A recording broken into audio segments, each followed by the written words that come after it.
Okay. Yes. Okay. എന്തെങ്കിലും ഉണ്ടെങ്കിൽ നിങ്ങൾ ജസ്റ്റ് ഒന്ന് മൈക്കോൺ ആക്കി പറയണം. ഞാൻ ഇനി ചിലപ്പോൾ നിങ്ങളെ മെസ്സേജ് ഇനി കണ്ടെന്ന് വരില്ല.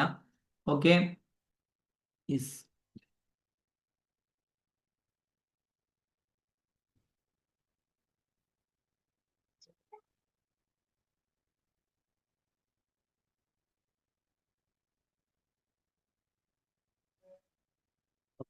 അപ്പൊ നമ്മള് 2024 കാറ്റഗറി 2 മലയാളം ചോദ്യപേപ്പറാണ് നമ്മൾ എടുത്തിരിക്കുന്നത്. നമുക്ക് എന്ത് ചെയ്യാം, ആദ്യം തന്നെ നമുക്ക് ചോദ്യത്തിലേക്ക് പ്രവേശിക്കാം. ആദ്യത്തെ ചോദ്യം, 2024 എഴുത്തച്ഛൻ അവാർഡ് ലഭിച്ചത് ആർക്ക്? Zacharia, M Mukundan, Sethu, KP Ramanunni. ആർക്കാണ്?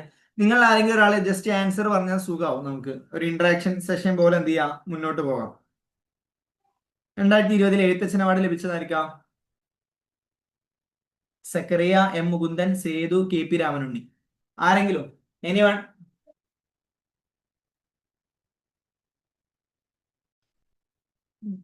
ആരെങ്കിലും ജസ്റ്റ് ഗസ് ചെയ്തോളൂ. മറ്റേത് ഞാൻ തന്നെ ആൻസർ പറഞ്ഞ് ഞാൻ തന്നെ പോകുമ്പോൾ വലിയ സുഖം ഉണ്ടാവില്ല. അപ്പോൾ നിങ്ങൾക്ക് ആർക്കെങ്കിലും ആൻസർ പറയാം.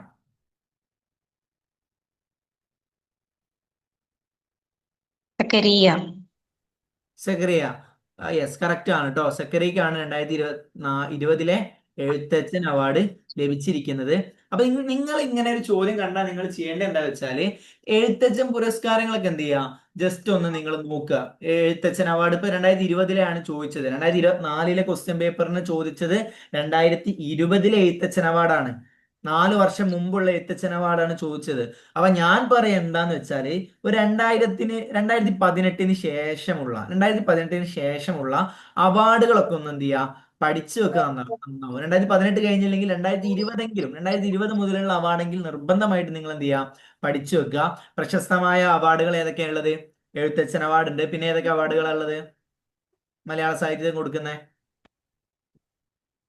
എഴുത്തച്ഛൻ, വയലാർ അവാർഡ്, പിന്നെ വെള്ളത്തോൾ അവാർഡ്, ഓടക്കുഴൽ, പിന്നെ കേരള സാഹിത്യ അക്കാദമി അല്ലെ? കേരള സാഹിത്യ അക്കാദമി ഉണ്ട്, പിന്നെ കേന്ദ്ര സാഹിത്യ അക്കാദമി ഉണ്ട്. അപ്പം ഇത്തരം അവാർഡുകളെ കുറിച്ച് നിങ്ങൾ എന്ത് ചെയ്യണം, പഠിച്ചിരിക്കുക എന്നുള്ളത് നിർബന്ധമാണ്. ഈ ഒരു ചോദ്യം നമ്മൾ കാണുന്നതോടുകൂടി അവാർഡുകളുമായി ബന്ധപ്പെട്ടുള്ള ഏരിയ നമ്മൾ കവർ ചെയ്യണം. അങ്ങനെയാണ് നമ്മൾ PYQ നമ്മൾ നോക്കി പോകേണ്ടത്. ഇനി നമ്മൾ എന്ത് ചെയ്യാൻ നിൽക്കരുത്, ഒരു പുരസ്കാരത്തെ കുറിച്ചുള്ള ഭാഗത്തുനിന്ന് ചോദ്യം വന്നാൽ നമുക്ക് എന്ത് ചെയ്യാൻ പറ്റില്ല, കിട്ടാതെ നിൽക്കുന്ന ഒരു അവസ്ഥ ഉണ്ടാവരുത്. ഓക്കെ. ഞാന് ചില അവാർഡുകൾ, അപ്പം എഴുത്തച്ഛൻ അവാർഡിന്റെ ലിസ്റ്റാണ് ഇത്. ഏറ്റവും അവസാനം 2025 കിട്ടിയത് ആർക്കാണ്? KG ശങ്കരപ്പിള്ളക്കാണ്. 2024 NS Madhavan, 2023 SK വസന്തന്, 2022 സേതുവിന്, 2021 P Vatsala, 2020 Zacharia, 2019 Anand, 2018 Mukundan. അപ്പൊ നിങ്ങൾ ഇങ്ങനെ പേര് പഠിക്കാൻ നിങ്ങൾ ബുദ്ധിമുട്ടാണെങ്കിൽ ചെറിയ എന്തെങ്കിലും കോഡോ മറ്റെന്തെങ്കിലും ഉണ്ടാക്കി വെക്കുക. ഓക്കെ. ഇനി 2020 ചോദിച്ചതിനെ കൊണ്ട് ചിലപ്പോൾ 2021 ആവാൻ ചോദിക്കാം. P വത്സലക്കാണ്. നിങ്ങൾക്ക് നോക്കിയാൽ ഇതിൽ ആകെ ഒരു സ്ത്രീ മാത്രമേ ഉള്ളൂ അല്ലെ? ആ സ്ത്രീക്ക് കിട്ടിയത് എപ്പോഴാണ്? 2021 അല്ലെ? സ്ത്രീയായ എഴുത്തുകാരൻ P വത്സലക്ക് 2021 ലഭിച്ചത് എന്നുള്ള കാര്യം എന്ത് ചെയ്യുക, ജസ്റ്റ് ഒന്ന് നോട്ട് ചെയ്ത് വെക്കുക. പിന്നെ സേതു 2022 സേതു വരുന്നു, 2023 SK വസന്തൻ, 2024 NS മാധവൻ, 2025 എന്താണ്? KG ശങ്കരപ്പിള്ള. അവസാനം ലഭിച്ചത് ആർക്കാണ്? KG ശങ്കരപ്പിള്ളക്കാണ് ലഭിച്ചത്. ക്ലിയർ ആണല്ലോ? ഇനി വയലാർ അവാർഡിന്റെ ചെറിയൊരു ലിസ്റ്റ് ആണിത്. വയലാർ അവാർഡ് ഏറ്റവും ലേറ്റസ്റ്റ് ആയിട്ട് കിട്ടിയത് സന്തോഷ് കുമാറിനാണ്. തപോമയുടെ അച്ഛൻ എന്നുള്ള നോവലിനാണ് എന്ത് കിട്ടിയത്? സന്തോഷ് കുമാറിന് വയലാർ അവാർഡ് കിട്ടിയത്. അതിനു മുമ്പ് അശോകൻ ചെരുവിൽ 2024 അശോകൻ ചെരുവില്, 2023 ശ്രീകുമാരൻ തമ്പി, 2022 S ഹരീഷ്, മീശ, അദ്ദേഹത്തിന് മീശ എന്ന നോവലിന്, അതുപോലെ തന്നെ 2021 ബെന്യാമീൻ, 2020 ഏഴാച്ചേരി രാമചന്ദ്രൻ.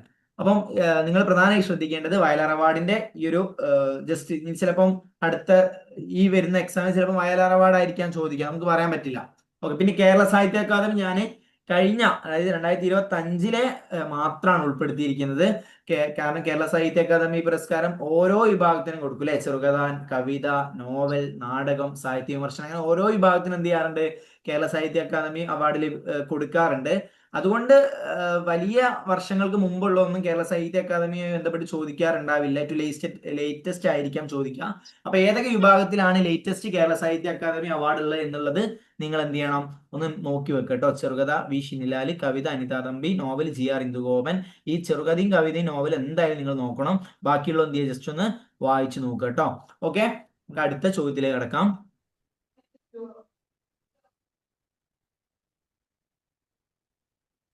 ഓക്കെ, പഠന പ്രവർത്തനങ്ങൾ നടക്കുമ്പോൾ നിരന്തര മൂല്യനിർണ്ണയത്തിന്റെ ഭാഗമായി അധ്യാപിക പഠിതാക്കളുടെ മികവുകൾ, പരിമിതികൾ എന്നിവ രേഖപ്പെടുത്തുന്നത് എവിടെയാണ്?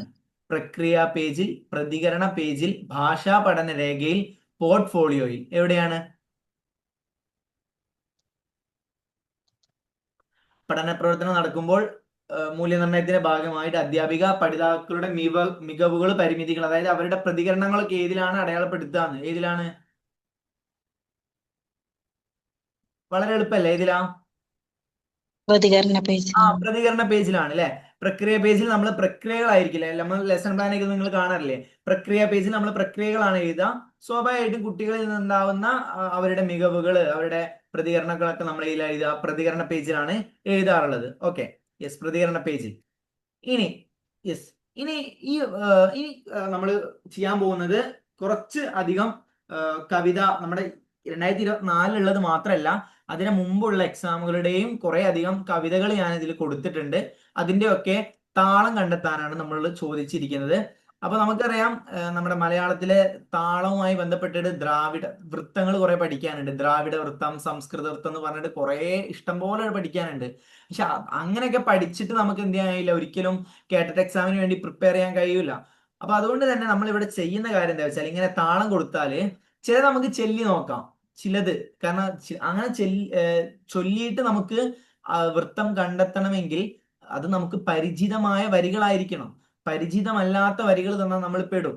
അപ്പൊ നമ്മൾ ഇങ്ങനത്തെ കേസിൽ എന്തെങ്കിലും വരി തന്നിട്ട് അതിന്റെ സമാന താളം കണ്ടെത്താനുള്ള ചോദ്യങ്ങൾ നമുക്ക് തന്നാൽ നമ്മൾ ചെയ്യേണ്ട ഒരു കാര്യം എന്താ വെച്ചാൽ, നമ്മൾ എന്താ ചെയ്യേണ്ടത്, അതിലെ അക്ഷരങ്ങൾ എണ്ണി നോക്കുക. ഓക്കെ, അക്ഷരങ്ങൾ എണ്ണി നോക്കുക എന്നുള്ളത് നമ്മൾ ചെയ്യേണ്ടത്. അപ്പൊ അക്ഷരങ്ങൾ എണ്ണി നോക്കുമ്പോൾ നമ്മൾ ശ്രദ്ധിക്കേണ്ട ഒരു കാര്യം എന്താ വെച്ചാല്, ചില്ലക്ഷരങ്ങൾ ഉണ്ടല്ലോ. ചില്ലക്ഷരങ്ങൾ ഏതൊക്കെയാണ്? പിന്നെ അതുപോലെ ഏതൊക്കെ എന്നുള്ളതുണ്ട്. ഞാൻ ലാപ്പിൽ എഴുതുന്നത് കൊണ്ടാണ് ക്ലിയർ ആവാത്തത്. പിന്നെ ഏതാ ഉള്ളത്?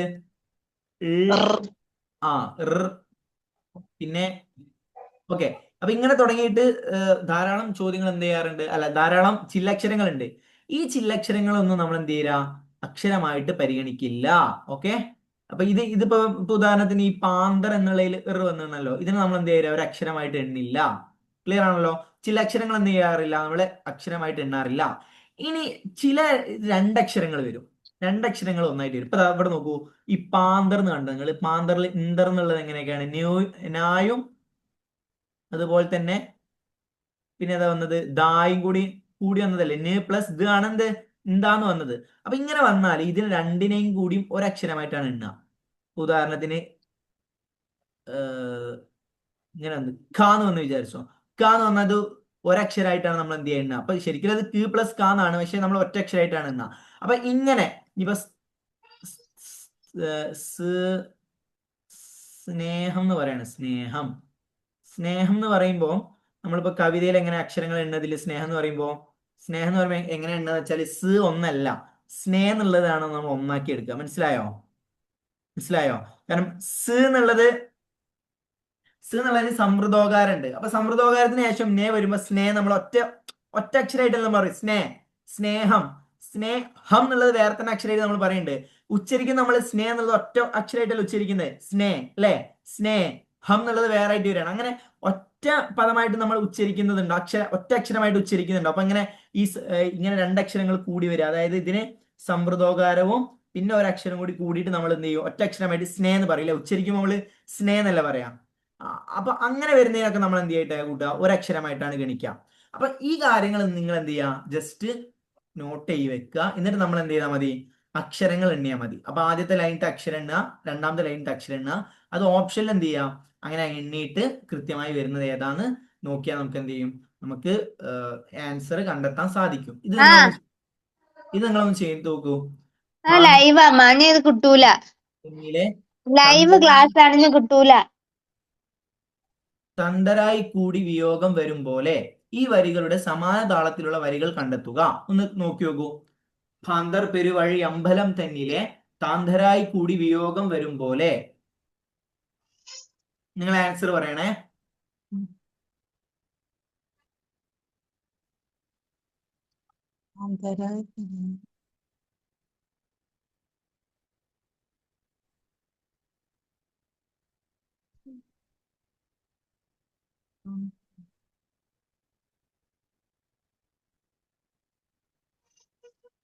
രോഗങ്ങൾ ഓരോന്ന്, രാഗങ്ങൾ ഓരോന്ന്.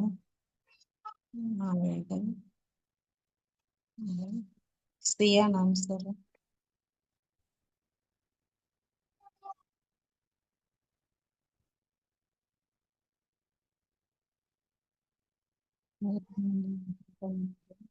രോഗങ്ങൾ നോക്കുന്ന ഗോപുര നായകൻ.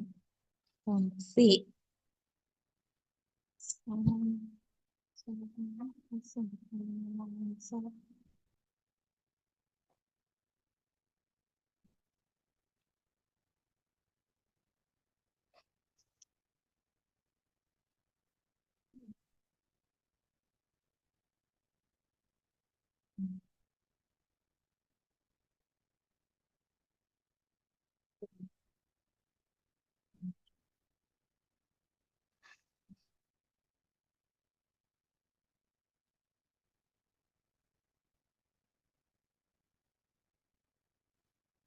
അല്ലേ?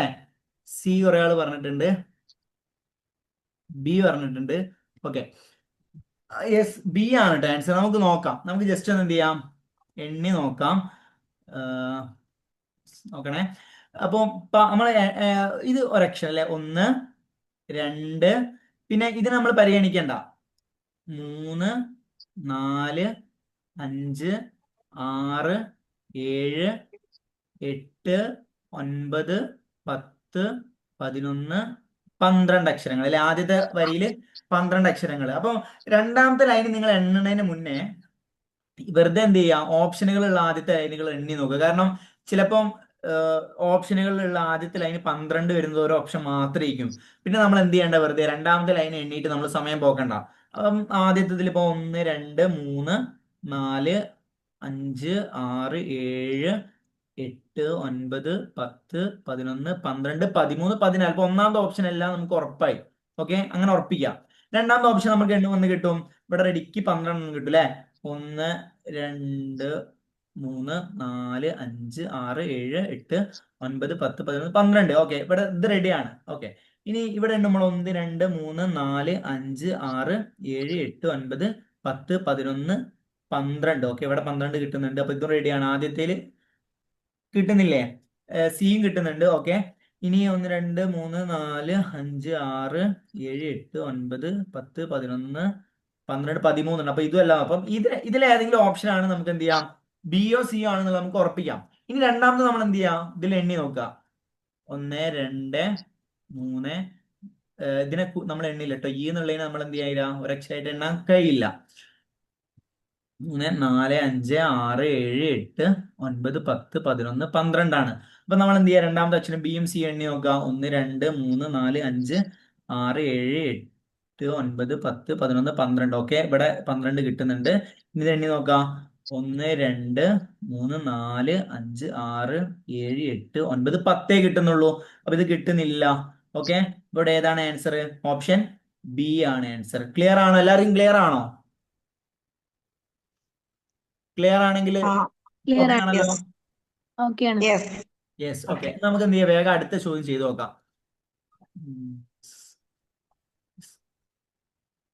ചെയ്തു നോക്കൂ. മുന്നത്തെ പരീക്ഷയിൽ വന്ന ചോദ്യമാണ് കേട്ടോ.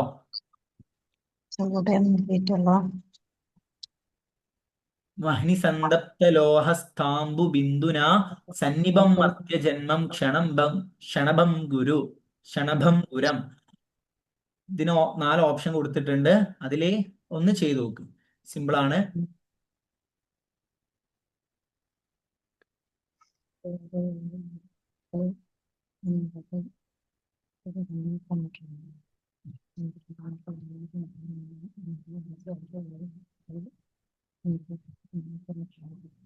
A.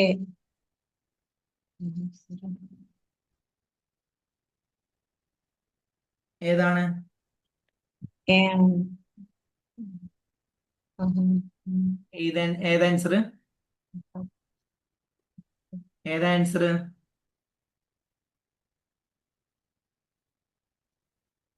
ഏതാ ആൻസർ?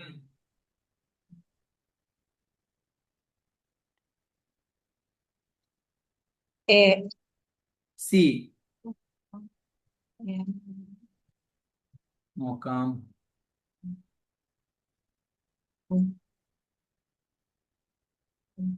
സി. സി. ഓക്കെ, നോക്കാം കേട്ടോ. സി ആണല്ലോ എല്ലാരും പറയുന്നത്. നോക്കാം. അപ്പൊ നമുക്ക് ആദ്യം എന്ത് ചെയ്യാം, ഇത് ജസ്റ്റ് ഒന്ന് നമുക്ക് എണ്ണി നോക്കാം അല്ലെ. 1 2 3 4. ഇവിടെ ശ്രദ്ധിക്കുക, ഇപ്ത എന്നുള്ളതിനെ എന്ത് ചെയ്യാം, രണ്ടിനും കൂടി ഒന്നാക്കി എണ്ണിയാൽ മതി ട്ടോ, അല്ലെങ്കിൽ പിന്നെ പരിഗണിക്കണ്ട. 5 6 7 8. ഇതിനെ രണ്ടിനും ഒന്നായിട്ടാണ് എണ്ണി. 8 9 10 11 12. ഓക്കെ, ആദ്യത്തെ ലൈനിൽ 12 വരുന്നു. നമുക്ക് ഓപ്ഷന്റെ ഓരോന്ന് എണ്ണി നോക്കാം. 1 2 3 4 5 6 7 8 9 10 11 12. ഓക്കെ, 1 2 3 4 5 6 7 8 9 10 വരുന്നുള്ളൂ. അപ്പൊ ബി എല്ലാം നമുക്ക് ഉറപ്പിക്കാം. ഇനി സിഒ 1 2 3 4 5 6 7 8 9 10 11 12. ഓക്കെ, ഇത് റെഡിയാണ് കേട്ടോ. സി ഫസ്റ്റ് ലൈൻ റെഡിയാണ്. ഇനി 1 2 3 4 5 6 7 8 9 10 11 ഇതില്ല. അപ്പം ഒന്നെങ്കിൽ എയോ സിയോ ആണെന്ന് നമുക്ക് എന്ത് ചെയ്യാം, ഉറപ്പിക്കാം. നമ്മൾ എന്ത് ചെയ്യാം, രണ്ടാമത്തെ ലൈൻ എണ്ണി നോക്കാം. അപ്പം 1 2 3 4. ഇവിടെ ഇത് എറിനെ പരിഗണിക്കരുത് കേട്ടോ, ശ്രദ്ധിക്കണേ. 3 4 മാന മാത്രം നോക്കിയാൽ മതി. 4 5 6. ഇതിന് രണ്ടും കൂടി ഒന്നായിട്ടാണ് എണ്ണേണ്ടത്. 7. ഇതിന് രണ്ടും കൂടി ഒന്നായിട്ടാണ് എണ്ണേണ്ടത്. 8 9 10 11 12. നോക്കൂ, ഇനി നമുക്ക് എന്റെ എണ്ണി നോക്കാം. 1 2 2 എന്നുള്ളത് ഈനെ നമ്മൾ എണ്ണരുതേ. ഇത് 1, പിന്നെ തൂനെ എണ്ണിയാൽ മതി. 2 3 4 5 6 7 8 9 10 11 12 13. കുറെ ഉണ്ട്, അപ്പൊ നോക്കണം. അപ്പൊ എന്താ ചെയ്യാ, അപ്പൊ ആൻസർ ഏതാ നമുക്ക് കിട്ടി? സി ആന്ന് കിട്ടി. കാരണം എയും സിയും മാത്രമേ ബാക്കിയുള്ളൂ. അപ്പൊ എന്റെ എന്തായാലും 12-ലധികം ഉണ്ട്. ഇപ്പൊ സ്വാഭാവികമായിട്ടും സി ആണ്. നമുക്ക് എണ്ണി നോക്കേണ്ട ആവശ്യമില്ല, കാരണം രണ്ടെണ്ണം നമുക്ക് കിട്ടിയാൽ ഒന്ന് പോയാൽ പിന്നെ സി ആന്ന് ഉറപ്പിക്കുക അല്ലെ. സി എന്നാലും എണ്ണി നോക്കാം നമുക്ക്.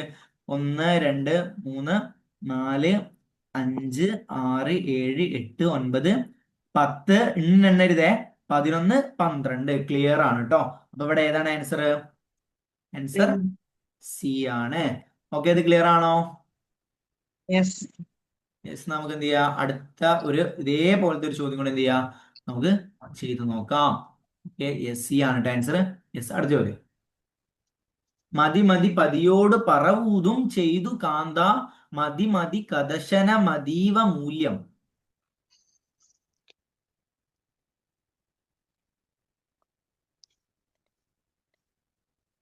നോക്കി നോക്കൂ.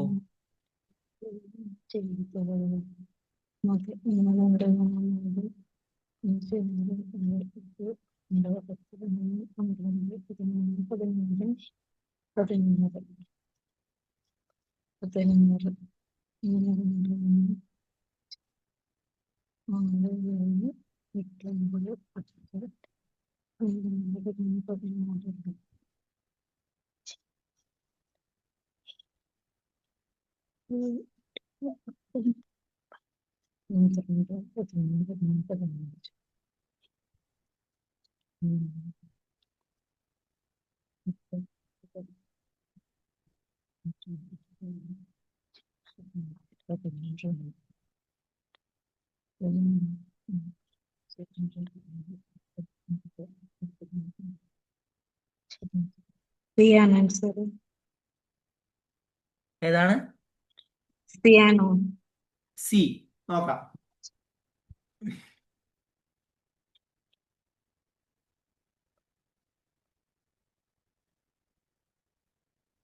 ഇതിലുള്ള എല്ലാവരും ചെയ്യുന്നുണ്ടല്ലോ അല്ലെ. ഓക്കെ. ചെയ്യുന്നുണ്ട്. ഓക്കെ.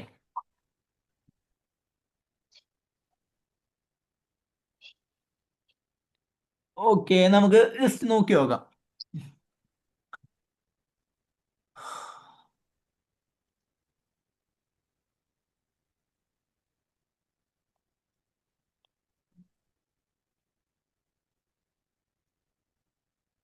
അപ്പം നമുക്ക് എണ്ണി നോക്കാം.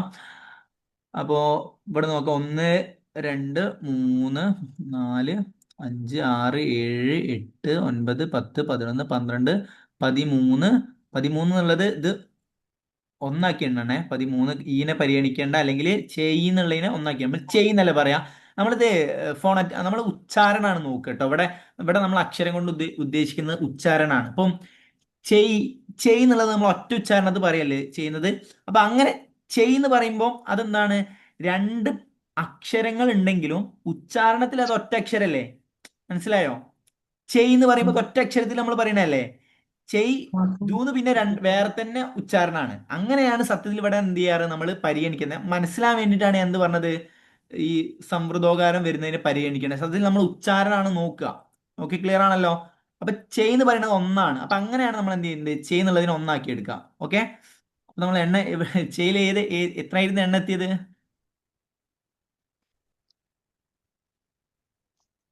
13 അല്ലേ ഇനോ? ഒന്നുകൂടി എണ്ണാം.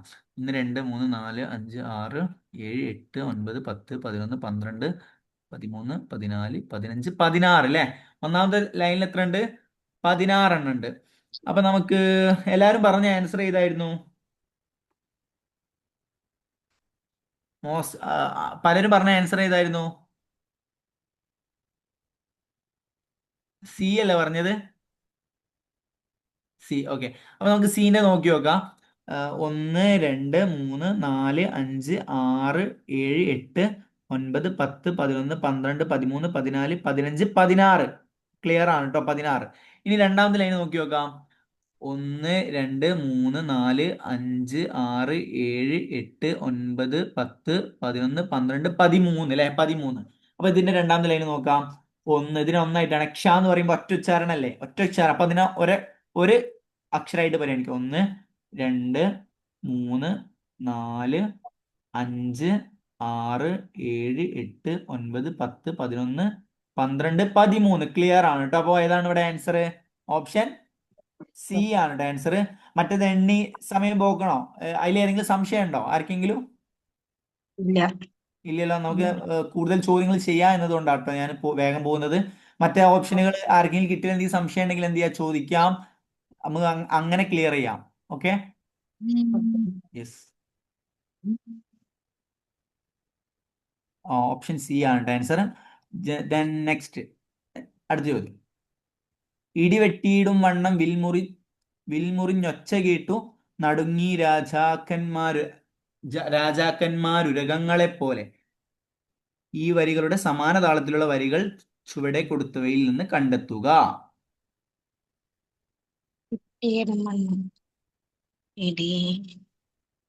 ഇടിവെട്ടിയിടും വണ്ണം വിൽമുറിഞ്ഞൊച്ച കേട്ടു നടുങ്ങി രാജാക്കന്മാരുരകങ്ങളെപ്പോലെ. 5 6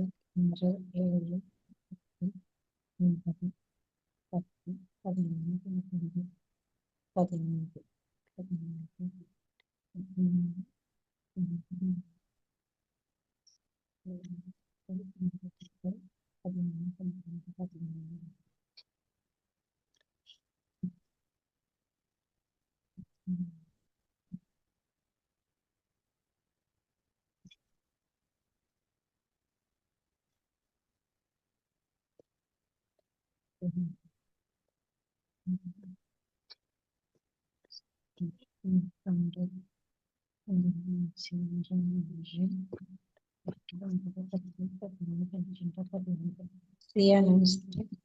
ഏതാണ്?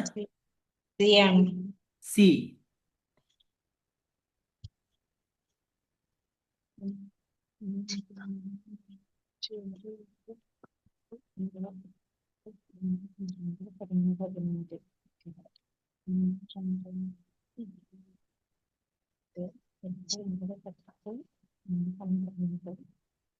പതിനഞ്ച് സി ആണ് 15.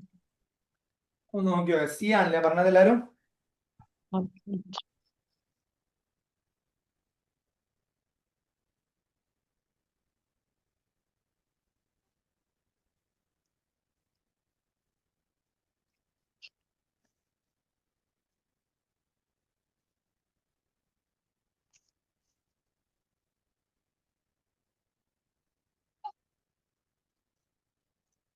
നിങ്ങൾക്ക് സ്ക്രീൻ ഫുൾ ആയിട്ട് നിങ്ങൾ കാണുന്നില്ലേ? വിൽമുറിഞ്ഞൊച്ച കേട്ടു എന്ന് കാണുന്നില്ല നിങ്ങള്?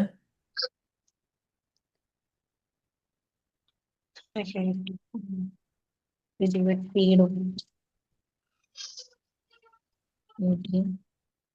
ഇരുപത്തിയിടും മണ്ണ് ഇരുപത്തിയിടും മണ്ണ്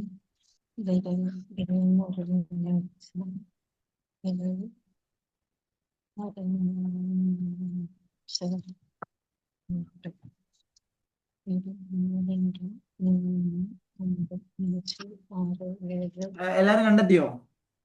10, 11, 12, 13, 14. സിയാണ് ആൻസർ. 2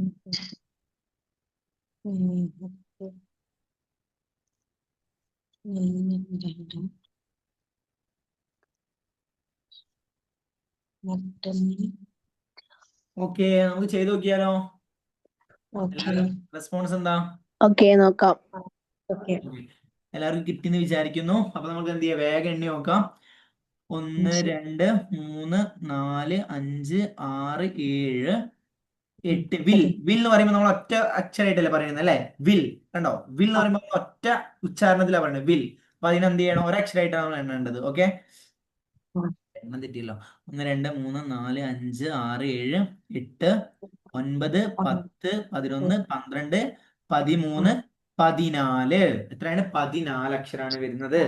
അത് നമ്മൾ എന്ത് ചെയ്യാം, വേഗത്തില് എല്ലാ ലൈനിന്റെയും ആദ്യത്തെ ഇതൊന്ന് വേഗം എണ്ണി വെക്കാം. മേൽ എന്ന് പറയുമ്പോൾ ഒന്നായിട്ട് കൂട്ടണം. 1, 2, 3. ഇതിന് രണ്ടിനോട് ഒന്നായിട്ടാണ് കൂട്ടുന്നത്. 3, 4, 5, 6, 7, 8, 9, 10, 11, 12, 13 വരുന്നുള്ളൂ. അപ്പൊ എ അല്ല. ഓക്കെ, ഇനി ബി നോക്ക്. 1, 2, 3, 4, 5, 6, 7, 8, 9, 10, 11, 12 വരുന്നുള്ളൂ. അപ്പൊ ബിയുമല്ല. ഇനി സി നോക്കാം. സ്നേ സ്നേ എന്ന് പറയുമ്പോ ഒന്നായിട്ടാണ് കൂട്ടുന്നത്. സ്നേ ഒറ്റ അക്ഷരമായിട്ട് നമ്മൾ പറയാം. സ്നേ 1, 2, 3.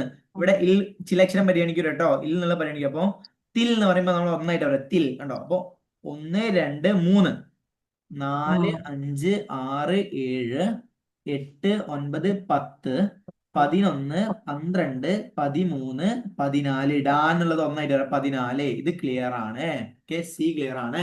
ഇനി ഡീന്റെ നോക്കാം. 1 നന്മ നന്മ എന്ന് പറയുമ്പോൾ അത് ഒന്നായിട്ടാ പറയാം. അപ്പൊ 2 കേട്ടോ. 2, 3, 4, 5, 6, 7, 8, 9, 10, 11, 12, 13, 14, 15. അതിങ്ങനെ പോകുന്നുണ്ട്. അപ്പൊ അതുമല്ല. ഇവിടെ ഏതാണ് ആൻസർ? ഓപ്ഷൻ സി ആണ്. ഇനി വേണമെങ്കിൽ എന്ത് ചെയ്യാം, രണ്ടാമത്തെ ലൈന് നോക്കിയാൽ മതി. കാരണം ഫസ്റ്റത്തെ ലൈനില് 14 അക്ഷരം വരുന്നത് സി മാത്രമേ ഉള്ളൂ. അപ്പൊ നമ്മൾ വെറുതെ എന്ത് ചെയ്യണ്ട, നമ്മളെ ഈ എല്ലാ മത്സര പരീക്ഷകളിലും എല്ലാ ആൻസറും എല്ലാ ക്വസ്റ്റ്യനും അറ്റൻഡ് ചെയ്യുന്നതിന് പ്രധാനപ്പെട്ടതാണ് സമയം. സമയം കൺട്രോൾ ചെയ്യുക എന്നുള്ളത്. അപ്പൊ സമയം കൺട്രോൾ ചെയ്യുക എങ്ങനെയാ വെച്ചാൽ ഇത്തരം കാര്യങ്ങളിലൂടെയാണ് നമ്മൾ സമയം കൺട്രോൾ ചെയ്യുക. ഇപ്പൊ ഇതിൽ ഇപ്പൊ നമ്മൾ പലരും എന്ത് ചെയ്യുന്ന അറിയാം, ആദ്യം എന്ത് ചെയ്യും, ഈ 2 ലൈനിന്റെയും അക്ഷരങ്ങൾ എണ്ണി നോക്കും. അപ്പൊ ഈ രണ്ടാമത്തെ ലൈനിന്റെ അക്ഷരം എണ്ണുന്നത് നമുക്ക് വെറുതെ സമയം നഷ്ടമായി വരും. ഓക്കെ, അപ്പൊ നമ്മൾ ആദ്യം ചെയ്യേണ്ടത് ഫസ്റ്റത്തെ ലൈൻ എണ്ണിട്ട് എന്ത് ചെയ്യുക, എല്ലാ ഓപ്ഷന്റെ ഫസ്റ്റ് ലൈനും എണ്ണുക. അപ്പൊ നമ്മൾ ഇങ്ങനെ കണ്ടോ, ഓപ്ഷൻ വെട്ടിക്കഴിഞ്ഞാൽ നമുക്ക് സി മാത്രമാണ് കിട്ടിയതെങ്കിൽ അതാണ്. അപ്പൊ ഇതിന്റെ രണ്ടാമത്തെ ലൈൻ എണ്ണേണ്ട ആവശ്യമില്ല, ഈ ചോദ്യത്തിലുള്ള ഇതിന്റെ രണ്ടാമത്തെ ലൈൻ എണ്ണേണ്ട ആവശ്യമില്ല. ഓക്കെ, അപ്പൊ നമുക്ക് അങ്ങനെ സമയം എന്ത് ചെയ്യാം, പരമാവധി നമുക്ക് എങ്ങനെയൊക്കെ ലാഭിക്കാൻ കഴിയുമോ ആ രീതിയിൽ നമ്മൾ എന്ത് ചെയ്യാം, ലാഭിക്കാം. അപ്പൊ ഇവിടെ ഏതാണ് ആൻസർ? ഓപ്ഷൻ സി ആണ് ആൻസർ. ഓക്കെ, നമുക്ക് എന്ത് ചെയ്യാം, മറ്റൊരു ചോദ്യം. എനിക്ക് തോന്നുന്നു ഇതുമായി ബന്ധപ്പെട്ടിട്ട് ഒരു 1-2 ചോദ്യങ്ങളിൽ കൂടിയേ ഉള്ളൂ തോന്നുന്നുണ്ട്. അതുകൂടി ചെയ്ത് നമുക്ക് എന്ത് ചെയ്യാം, മറ്റ് ചോദ്യങ്ങളിലേക്ക് പോകാം. കാരണം നമ്മൾ ഈ ഒരു ചോദ്യം നമ്മൾ ഡിസ്കസ് ചെയ്യാത്തത് കൊണ്ടാണ് കേട്ടോ നമ്മൾ എന്ത് ചെയ്യുന്നത്, ഈ ഒരു ക്ലാസ്സിൽ ലൈവ് സെഷനിൽ നമ്മൾ കൂടുതൽ അത് ചെയ്തു നോക്കുന്നത്. സി ആണ് കേട്ടോ. ഇനി അടുത്ത ചോദ്യം. ഒരിക്കൽ ഈ ജഗത്തെയും ജഡത്തെയും പിരിഞ്ഞു നാം തിരക്കണം വിസമ്മതങ്ങളാങ്ങുമേ ഫലപ്പെടാ. ഈ വരികളുടെ സമാന താളമുള്ള വരികൾ കണ്ടെത്തുക. നോക്കി നോക്ക് വേഗം.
എന്തായി, ചെയ്തോ?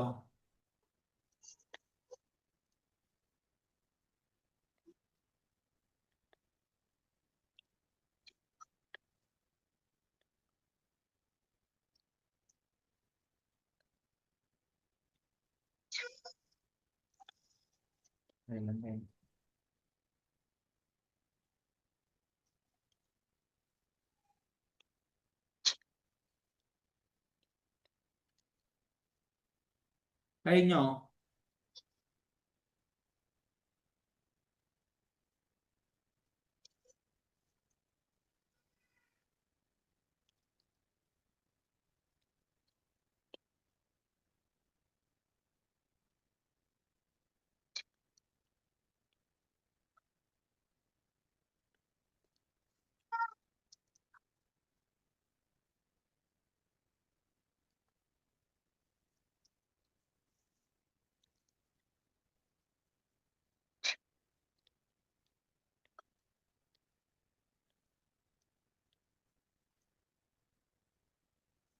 കഴിഞ്ഞോ?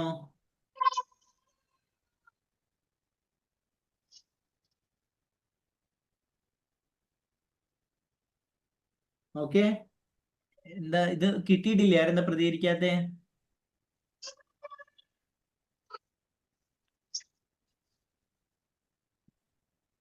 എന്താ കിട്ടിയിട്ടില്ലേ?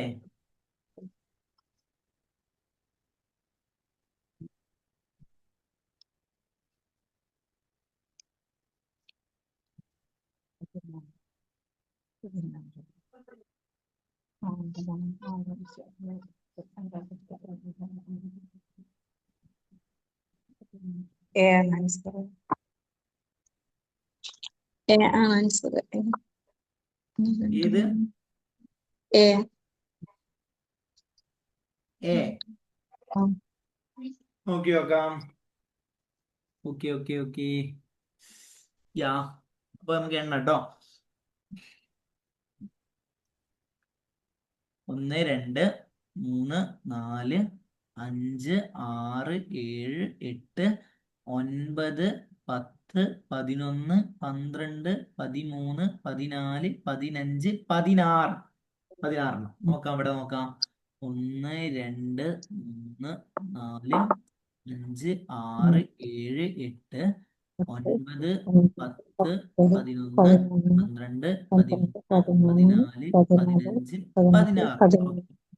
ഇനി അടുത്തത് ബി. 1 2 3 4 5 6 7 8 9 10 11 12 13. ഇവിടെ 14 എണ്ണരുതേ. 14 15 16. ഓ, ഇതും ഉണ്ട് അല്ലേ? 2 എണ്ണം വന്ന്. ഇനി 1 2 3 4 5 6 7 8 9 10 11 12 13 14. ഇവിടെ നമുക്ക് സി ഒഴിവാക്കാം.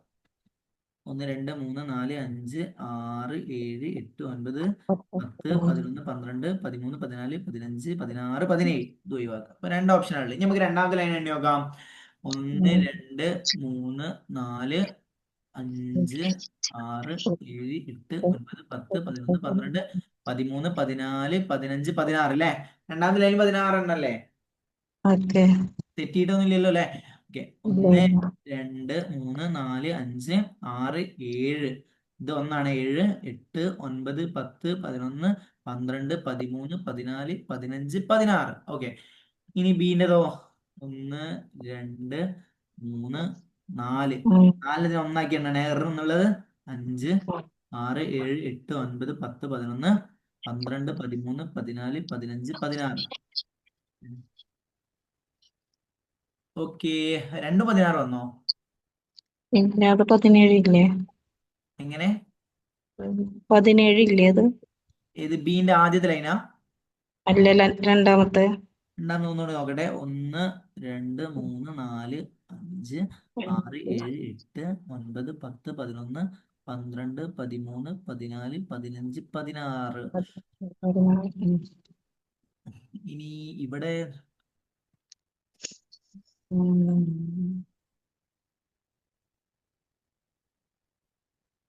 ബീൻ്റെത് ഏൻ്റെത് ഒന്നുകൂടി എണ്ണി നോക്കട്ടെ. 1, 3, 5, 7, 8, 9, 10, 11, 12, 13, 16. ഓഹോ.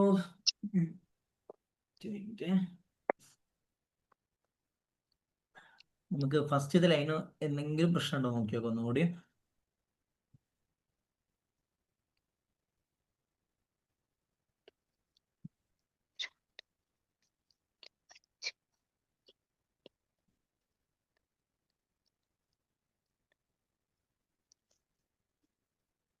നിങ്ങൾക്ക് എണ്ണീട്ട് എവിടെയെങ്കിലും പ്രശ്നമായി തോന്നിയിട്ടുണ്ടോ?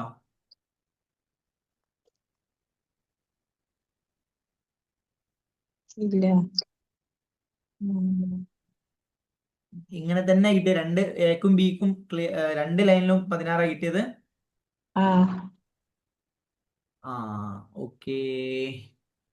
ഇങ്ങനെയാണെങ്കിൽ എന്റെ സംഭവം ആണ്.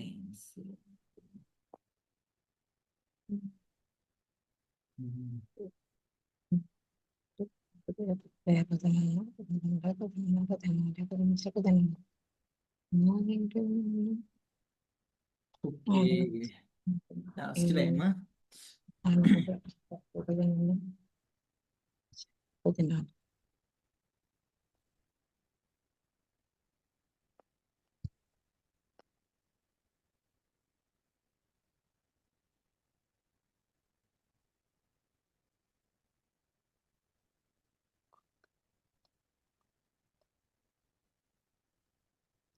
അത് ഞാൻ എന്ത് ചെയ്യാം, ഒന്ന് ക്ലിയർ ചെയ്തിട്ട് ഞാൻ ഗ്രൂപ്പിൽ ഇടാം കേട്ടോ. എന്തോ എനിക്ക് തോന്നുന്നു ചോദ്യത്തിൽ എന്തോ ഒരു മിസ്റ്റേക്ക് പറ്റിയിട്ടുണ്ട്.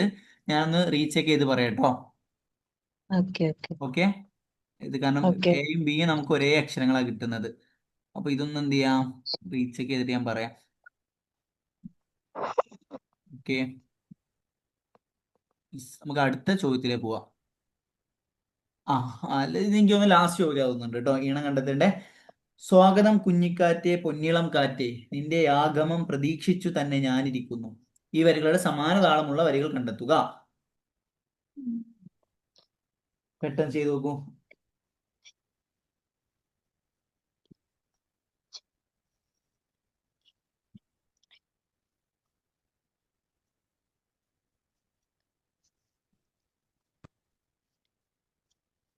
ചെയ്തോ?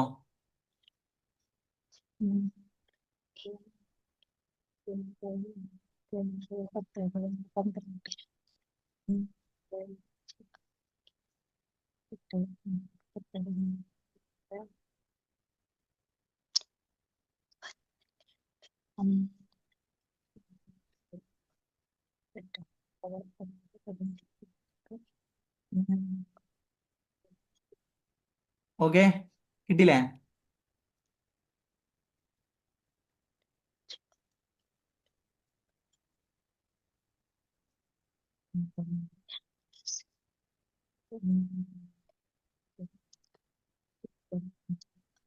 ആ, സി എന്ന് പറഞ്ഞിട്ടുണ്ട് അല്ലേ? Okay. C. Okay sure. Okay okay C C C S C ആണ് കേട്ടോ ആൻസർ. ഞാൻ വിശദീകരിക്കുന്നില്ല. ആദ്യത്തേൽ 12 അക്ഷരങ്ങളാണുള്ളത്, രണ്ടാമത്തേൽ 16 അല്ലേ. ഇത് റെഡിയാണ് കേട്ടോ, എണ്ണി നോക്കിയാൽ റെഡിയാണ് കിട്ടുക. ഓക്കെ, നമുക്ക് എന്ത് ചെയ്യാം, അടുത്ത ചോദ്യത്തിലേക്ക് പോകാം എന്ന് തോന്നുന്നു. സമയം കഴിയാറായില്ല. നമുക്ക് കുറച്ച് അധികം ചോദ്യം കൂടി നമുക്ക് എന്ത് ചെയ്യാറുണ്ട്, നോക്കാനുണ്ട്. ഓക്കെ, അപ്പോൾ ഇത് സി ആണ് കേട്ടോ ആൻസർ. ഫസ്റ്റ് ലൈനിൽ 12, നിങ്ങൾ എണ്ണി നോക്കിയാൽ എന്ത് ചെയ്യാണ്, സിയിൽ മാത്രമേ ഒരേ അക്ഷരങ്ങൾ വരുന്നുള്ളൂ. അടുത്ത ചോദ്യത്തിലേക്ക് പോകാം. ആ, അടുത്തത് അങ്കണത്തൈമാവിൽ ആദ്യത്തെ പഴം വീഴെ യമ്മര നേത്രത്തിൽ നിന്നു തീർന്നു ചുടുകണ്ണീർ. ഇത് ഏത് കവിതയിലാ അറിയില്ലേ? മാമ്പഴം എന്നുള്ള കവിതയിലാ അല്ലെ, വൈലോപ്പിള്ളിയുടെ മാമ്പഴം എന്നുള്ള കവിതയിലെ വരികളാണ് കേട്ടോ. ഇതിലേതാ, ഒന്ന് പെട്ടെന്ന് പെട്ടെന്ന് നോക്കി നോക്കൂ.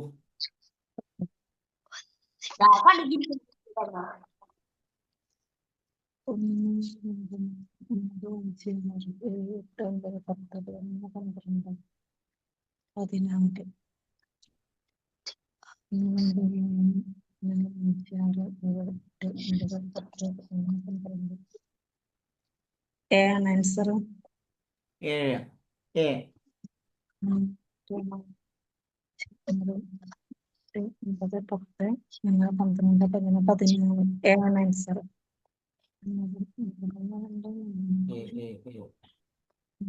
ഓക്കെ, അപ്പൊ ആദ്യത്തിൽ എത്ര ഉണ്ട്, ആദ്യത്തെ ലൈനിൽ എത്ര അക്ഷരങ്ങളുള്ളത്? 14. 14 അല്ലേ. രണ്ടാമത്തേലോ? ഓക്കെ, നമുക്ക് എ അല്ല, എല്ലാവരും പറയാ നോക്കി നോക്കാം. 1, 2, 3, 4, 5, 6, 7, 8, 9, 10. 10 എന്നുള്ളത് ഒന്നാക്കിയാണ്. 10, 11, 12, 13, 14. ഓക്കെ, വേറെ ഏതിലും 14 വരുന്നുണ്ടോ ആദ്യത്തെ ലൈന്? ഇല്ല. രണ്ടാമത്തെ ലൈൻ എത്ര ഉണ്ട്? 14. രണ്ടാമത് 14. അപ്പൊ ഇത് നോക്കിയാൽ 1, 2, 3, 4, 5, 6, 7, 8, 9, 10, 11, 12, 13, 14. യെസ്, എ തന്നെയാണ് ആൻസർ. ബാക്കിയുള്ളതൊന്നും ഞാൻ എണ്ണിയിട്ട് എന്ത് ചെയ്യുന്നില്ല, സമയം പോകുന്നില്ല. അപ്പോ യെസ്, എ ആണ് ആൻസർ. അപ്പൊ നിങ്ങൾക്ക് ഏകദേശം ഒരു ഉദാഹരണം കിട്ടിയില്ലേ, ഇതുമായിട്ട് ഒരു കവിത വരി തന്നാൽ എങ്ങനെയാണ് ആൻസർ ചെയ്യേണ്ടത് കിട്ടിയല്ലോ. Okay okay yes. Okay okay, ഇനി യെസ്, കാട്ടുചോലകൾ പാടിയ പാട്ടുകൾ ഏറ്റുപാടി പഠിച്ച മുത്തശ്ശിമാർ. കാട്ടുചോലകൾ എന്ന പദത്തിന്റെ കാവ്യ സന്ദർഭത്തിലെ വിഗ്രഹാർത്ഥം ഏത്? കാട്ടിലെ ചോലകൾ, കാടും ചോലയും, കാടിന്റെ ചോലകൾ, ചോലയുള്ള കാട്.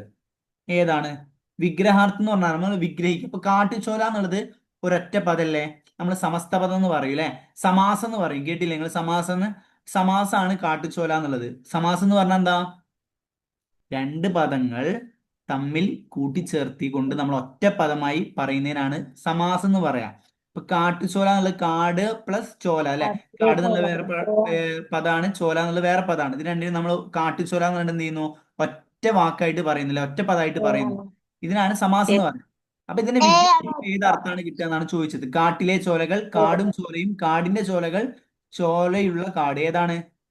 കാട്ടിലെ ചോലകൾ. യെസ്, കാട്ടിലെ ചോലകൾ എന്നുള്ളതാണ് കേട്ടോ റൈറ്റ് ആൻസർ. കാട്ടിലെ ചോലകൾ എന്നുള്ളതാണ് ആൻസർ.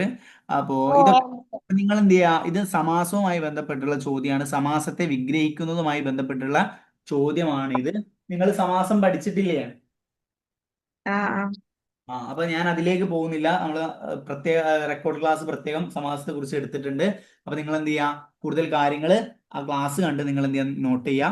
കാട്ടിലെ ചോലകൾ എന്നുള്ളതാണ് ഇവിടെ ശരിയായ ഉത്തരം കേട്ടോ. ഓക്കെ, ഇനി ഇത് ശരിയായ വാക്യം തിരഞ്ഞെടുക്കാനാണ്. ഇതത് വ്യാകരണപരമായിട്ട് എന്തോ പ്രശ്നങ്ങളുള്ള ഓപ്ഷനുകൾ ഉണ്ടാവും, അതൊക്കെ ഒഴിവാക്കിയിട്ട് വ്യാകരണപരമായി ശരിയായ വാക്യം ഏതാണെന്നാണ് ചോദിച്ചത്. എന്താ കാര്യം മറന്നുപോയത് കൊണ്ടാണ് ഞാൻ ഉടനെ മടങ്ങി പോരാൻ കാരണം. രണ്ടാമത് എന്താ, ജാഥകൾ മൈതാനത്ത് കൂടേണ്ടതും യോഗത്തിൽ പ്രസിഡന്റ് പ്രസംഗിക്കുകയും ചെയ്തു. മൂന്നാമത്തത് സിംഹം മൃഗവും പക്ഷി പരുന്തുമാകുന്നു. ഡി, തൊഴിൽ രഹിതരായ 3000 യുവാക്കൾ അവിടെ തടിച്ചുകൂടി. പെട്ടെന്ന് കിട്ടുമല്ലോ, ഒറ്റ വായന കിട്ടും. ഏതാണ് ശരിയായത്?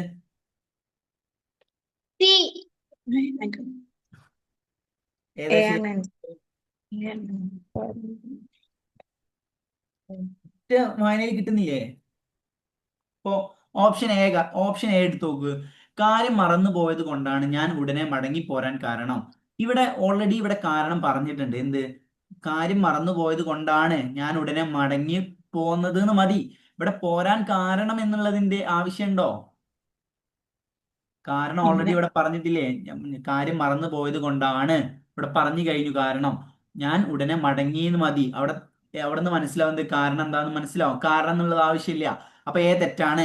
രണ്ടാമത് എന്താ? ജാഥകൾ മൈതാനത്ത് കൂടേണ്ടതും യോഗത്തിൽ പ്രസിഡന്റ് പ്രസംഗിക്കുകയും ചെയ്തു. അവിടെ തെറ്റില്ലേ? മൈതാനത്ത് കൂടേണ്ടതും യോഗത്തിൽ പ്രസിഡന്റ് പ്രസംഗിക്കുകയും ചെയ്യേണ്ടതാണ്. അങ്ങനെയാണെങ്കിൽ ഓക്കെ ആയിരുന്നു. അപ്പൊ ബി തെറ്റാണ്.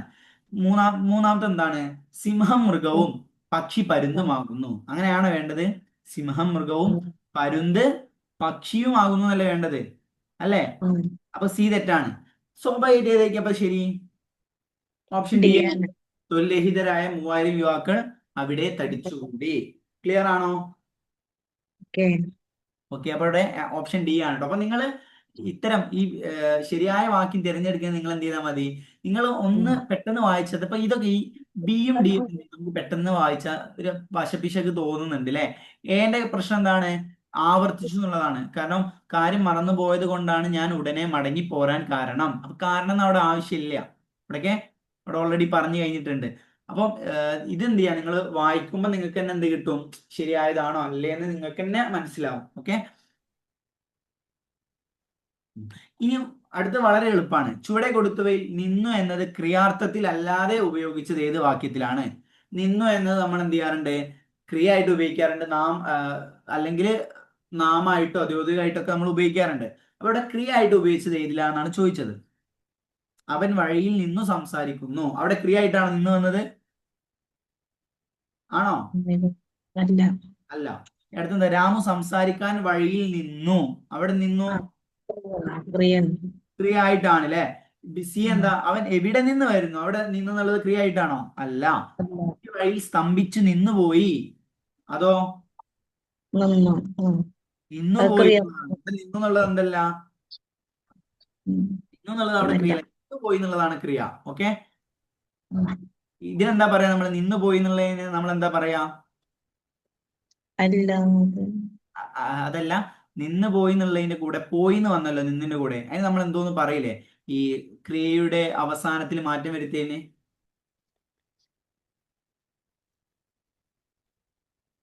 ഇപ്പൊ ഈ നിന്ന് പോയി എന്നുള്ളത് നമ്മൾ അനുപ്രയോഗം എന്ന് പഠിച്ചിട്ടില്ലേ? അനുപ്രയോഗം നമ്മൾ പഠിക്കും. അനുപ്രയോഗം നമ്മുടെ കഴിഞ്ഞ ക്ലാസ്സിൽ ഞാൻ പറഞ്ഞിട്ടുണ്ട് അനുപ്രയോഗത്തെ കുറിച്ചിട്ട്. നിന്ന് പോയി എന്നുള്ള അനുപ്രയോഗമാണ്. ഓക്കെ, അതവിടെ നിൽക്കട്ടെ. അപ്പൊ ഇവിടെ ശരിയായത് ഏതാണ്? വഴിയിൽ നിന്ന് സംസാരിക്കുന്നു. സോറി, ഇവിടെ ചോദിച്ചത് ഇവിടെ കൊടുത്തവയിൽ നിന്നു എന്നത് ക്രിയാർത്ഥത്തിൽ അല്ലാതെ ഉപയോഗിച്ചത് ഏത് വാക്യത്തിലാണ്? അപ്പൊ ഇവിടെ ഈ അവൻ വഴിയിൽ നിന്ന് സംസാരിക്കുന്നു എന്നുള്ളിടത്താണ് എന്ത് നിന്നു എന്നുള്ളത് ക്രിയാർത്ഥത്തിൽ അല്ലാതെ വന്നത്. ഇവിടെ രാമു സംസാരിക്കാൻ വഴിയിൽ നിന്നു. ഓക്കെ, അവൻ എവിടെ നിന്ന് വരുന്നു. അവിടെ നിന്ന് എന്നുള്ളത് എന്താണ്? ക്രിയാർത്ഥാണോ? ഡിയോ? ഈ വഴിയിൽ സ്തംഭിച്ചു നിന്ന് പോയി എന്നുള്ളത് എന്താണ്? ക്രിയാർത്ഥാണ്. ഓക്കെ, അപ്പൊ എവിടെ നിന്ന് വരുന്നു എന്നുള്ളത് അത് കൺഫ്യൂസിങ് ചെയ്യിക്കുന്ന ഒരു ഘടകം എന്താ വെച്ചാല്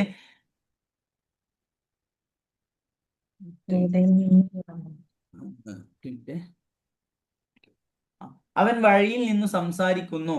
അവിടെയാണ് എന്ത് സത്യത്തില് നിന്നു എന്നുള്ളത് ക്രിയാർത്ഥത്തിൽ അല്ലാതെ ഉപയോഗിച്ച് കാണുന്നത്. ഇനി അവൻ എവിടെ നിന്ന് വരുന്നു എന്നാവുമ്പോ അവിടെയും സത്യത്തിൽ എന്താണ് നിന്നു എന്നുള്ളത്? എന്തല്ല, ക്രിയാർത്ഥത്തിലല്ല ഉപയോഗിച്ചിട്ടുള്ളത്. പക്ഷെ അത് എനിക്ക് തോന്നുന്നു ചോദ്യത്തിന്റെ എന്തോ വശപിശകാവാനാണ് സാധ്യത. പക്ഷെ കേട്ടറ്റ് എക്സാമിന്റെ ആൻസർ കീയിൽ കൊടുത്ത ഓപ്ഷൻ ഏതാണ്? ഓപ്ഷൻ എ ആണ് കൊടുത്തിരിക്കുന്നത് കേട്ടോ.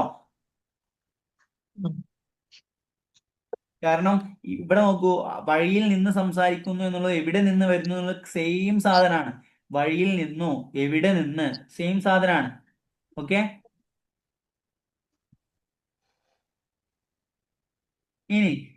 ഇനി ഇതിൽ ആൻസർ തന്നെ ഉണ്ട്. ഇതെന്താ വെച്ചാല് പ്രശസ്തമായ കവിതകളിലെ ആദ്യത്തെ വരി കൊടുത്തതാണ്. അപ്പൊ നിങ്ങൾ എന്ത് ചെയ്യണം? ഈ ഹാ വിജഗീഷു മർത്തുവിൻ നാമോ ജീവിതത്തിൻ കൊടിപ്പടം താഴ്ത്താൻ എന്നുള്ളത് ഏത് കവിതയിൽ നിന്നുള്ളതാണെന്നാണ് ചോദ്യം. അത് കന്നിക്കൊയ്ത്ത് എന്നുള്ള കവിതയാണ്. കന്നിക്കൊയ്ത്ത് എന്നുള്ളത് ആര് എഴുതിയതാണ്? കന്നിക്കൊയ്ത്ത് എന്നുള്ള കവിത ആര് എഴുതിയതാ? അറിയില്ല. കേട്ടോ. ഇതിലുള്ള മകരക്കൊയ്ത്ത്, കണ്ണീർപ്പാടം, കന്നിക്കൊയ്ത്ത്, യുഗപരിവർത്തനം ഇതെല്ലാ കവിതകൾ ആരുതാണ്? വൈലോപ്പിള്ളിയുടേതാണ്. അപ്പൊ നിങ്ങൾ എന്ത് ചെയ്യുക? പ്രധാനപ്പെട്ട കവിതാ വരികൾ എന്ത് ചെയ്യുക? നോട്ട് ചെയ്ത് വെക്കുക എന്നുള്ളത് പ്രധാനമാണ്. രസമില്ല. അതുമായി ബന്ധപ്പെട്ടിട്ട് എന്ത് ചെയ്യാറുണ്ട്? ചോദ്യങ്ങള് ചോദിക്കാറുണ്ട് എന്നുള്ള കാര്യം എന്ത് ചെയ്യാൻ നിങ്ങൾ നോട്ട് ചെയ്ത് വെക്കുക കേട്ടോ. പ്രധാനപ്പെട്ട കുമാരനാശാന്റെ, വൈലോപ്പിള്ളിയുടെ, ഇടശ്ശേരിയുടെ തുടങ്ങിയിട്ടുള്ള ആളുകളുടെ പ്രധാനപ്പെട്ട കവിത നമ്മൾ എപ്പോഴും ഇങ്ങനെ പ്രസംഗത്തിലും മറ്റൊക്കെ പറയും, നമ്മൾ എപ്പോഴും കേൾക്കുന്ന കവിതകളൊക്കെ എന്ത് ചെയ്യുക? നിങ്ങൾ ഏത് കവിയുടേതാണെന്നും ഏത് കൃതിയിലുള്ളതാണെന്നും നിങ്ങൾ എന്ത് ചെയ്യുക? പഠിക്കാൻ വേണ്ടി ശ്രമിക്കുക. ഇനി ഞാൻ പെട്ടെന്ന് ഇതൊക്കെ നിങ്ങൾക്ക് പെട്ടെന്ന് കിട്ടുന്നതാണ്. ഓക്കെ, ഇത് മറ്റു ചില സമയമില്ലാത്തതിനെ കൊണ്ട് ഈ ചോദ്യം നോക്കാം. വ്യാകരണവുമായി ബന്ധപ്പെട്ട് നോക്കാം.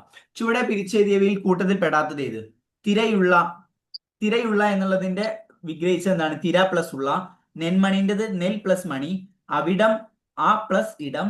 തീയുണ്ട തീ പ്ലസ് ഉണ്ട. ഇതിലേതാണ് ഒറ്റയാൻ? ഏതാ?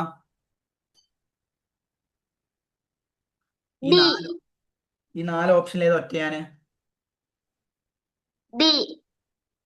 യെസ്, ബി ആണല്ലേ. എന്തുകൊണ്ടാ ബി ആവാൻ കാരണം?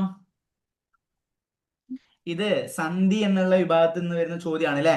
സന്ധി നമ്മൾ 4 സന്ധികൾ പഠിച്ചിട്ടുണ്ട്. ഏതൊക്കെയാ? ആഗമസന്ധി, ലോപസന്ധി, ലോപസന്ധി, ദിത്തസന്ധി, ആദേശസന്ധി. ആദേശസന്ധി അല്ലെ. ഓക്കെ, ഇവിടെ തിരയുള്ള എന്ന് പറയുമ്പോ ഇവിടെ തിര പ്ലസ് ഉള്ള എന്ന് പറയുമ്പോ ഇവിടെ ആഗമസന്ധി അല്ലേ. യാ എന്നുള്ളത് എന്ത് ചെയ്യാറുണ്ട്? ഒരു പുതിയ അക്ഷരം വന്നിട്ടുണ്ട്. അപ്പൊ ഇത് ആഗമസന്ധിയാണ്. നെന്മണി എന്ന് പറയുമ്പോൾ ഇവിടെ പുതിയതായിട്ടൊന്നും വന്നിട്ടില്ല, മറിച്ച് ഇൽ എന്നതിന്റെ സ്ഥാനത്ത് എന്ത് വന്നതാണ്? ഇൻ എന്ന് വന്നതാണ്. അപ്പോൾ ഒരു സാധനത്തെ മാറ്റിയിട്ട് ആ സ്ഥാനത്ത് വേറൊരു അക്ഷരം കൊണ്ടുവരുന്നതിനാണ് നമ്മൾ എന്ത് പറയാ? ആദേശസന്ധി എന്ന് പറയാം. അപ്പൊ ബി എന്നുള്ളത് എന്താണ്? ആദേശസന്ധിയാണ്. ഇനി അവിടം എന്നുള്ളത് നോക്കൂ. ആ പ്ലസ് ഇടം ആണ് അവിടം. അപ്പൊ അവിടെ വ എന്നുള്ള അക്ഷരം പുതിയതായിട്ട് വന്നു. അതേതാണ്? ആഗമസന്ധിയാണ്. ഇനി തീയുണ്ട എന്നുള്ളത് അങ്ങനെ തന്നെ. തീ പ്ലസ് ഉണ്ട. അവിടെ എന്താണ്? ടി പ്ലസ് ഉണ്ടാന്ന് പറയുമ്പോൾ യ കണ്ടോ? യ എന്താണ്? പുതിയതായിട്ട് വന്നു. അപ്പൊ ഇവിടെ ദു ആഗമസന്ധിയാണ്. അപ്പൊ ഇവിടെ നെന്മണി എന്നുള്ളത് മാത്രമാണ് എന്ത്? ആദേശസന്ധി ഉള്ളത്. അപ്പൊ ഇവിടെ ഒറ്റയാൻ ഏതാണ്? ഓപ്ഷൻ ബി ആണ് കേട്ടോ. ഓക്കെ, ഇനി ഇതിന്റെ ഒക്കെ ഒന്ന് പെട്ടെന്ന് പറഞ്ഞു നോക്കൂ. 800 എന്നുള്ളത് ഏത് സന്ധ്യ? n പ്ലസ് 100 800 ഏത് സന്ധ്യ? വേഗം. അല്ല, ദ്വിത്വസന്ധി അല്ല. ഇവിടെ ശ്രദ്ധിക്കേണ്ട കാര്യം എന്താ വെച്ചാല് n പ്ലസ് 100 എന്ന് വരുമ്പോ ഈ നാക്ക് പകരാണ് എന്ത് വരുന്നത്? ഇവിടെ നാ അധികമായി വരുന്നത്. മനസ്സിലായോ? ഇവിടെ ശരിക്കും നായല്ലേ.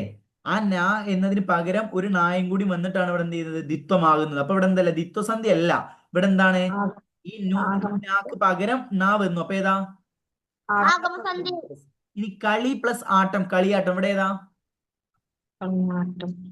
ഏതാ? ഇവിടെ കളി പ്ലസ് ആട്ടം. ഇതിൽ ഇല്ലാത്തൊരു അക്ഷരം ഇവിടെ കാണുന്നില്ലേ?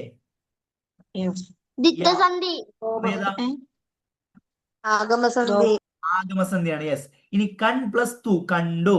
ഏതാണ്?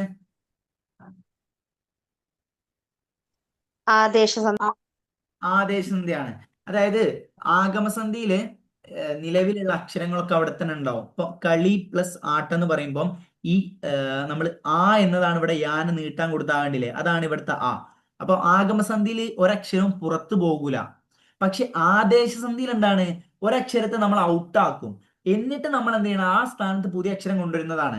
ആഗമസന്ധിയിൽ എന്തില്ല? നമ്മൾ ഒന്നിനെയും ഒഴിവാക്കുന്നില്ല, പുതിയതിനെ കൊണ്ടുവരിക മാത്രമേ ചെയ്യുന്നുള്ളൂ. മനസ്സിലായി? രണ്ടുള്ള ഡിഫറൻസ് മനസ്സിലായില്ലേ? ഇപ്പൊ കൺ പ്ലസ് ടു എന്ന് പറയുമ്പോൾ കണ്ടു ടു എന്നുള്ളത് എന്താണ്? ഡ ആയി മാറുകയാണ്. ഓക്കെ, അപ്പൊ ടു എന്നതിന് പകരം നമ്മൾ എന്ത് ചെയ്യാണ്? ഡാനെ കൊണ്ടുവരികയാണ്. പകരം കൊണ്ടുവരുന്നതാണ് ഇത് ആദേശസന്ധി. ഇനി കരി പ്ലസ് കട്ട, കരിക്കട്ട. ഏതാ? ദ്വിത്വസന്ധിയാണ് അല്ലെ. ഇവിടെ രണ്ടാമത്തെ ഈ കായ് എന്ത് ചെയ്യുന്നുണ്ട്? ഇരട്ടിക്കുന്നുണ്ട് അല്ലെ. കെട്ടാങ്ങളിൽ അവിടെ കായ് ഇരട്ടിക്കുന്നുണ്ട്. ഇനി ഇരുമ്പ് പ്ലസ് അഴി, ഇരുമ്പഴി. ഏതാ? ഇരുമ്പ് പ്ലസ് അഴി, ഇരുമ്പഴി. ഇവിടെ ലോപസന്ധിയാണ് അല്ലെ. കാരണം എന്താ, ഇരുമ്പ് ഇവിടെ സമൃദ്ധോകാരാണ്, എന്നിട്ട് ആ വരുന്നുണ്ട് അല്ലെ. അപ്പൊ ഇരുമ്പഴി എന്ന് പറയുമ്പോൾ എന്താ, സമൃദ്ധോകാരം എന്ത് ചെയ്യുന്നുണ്ട്, ലോപിച്ചു പോകുന്നുണ്ട്. ഓക്കെ ആണല്ലോ. യെസ്.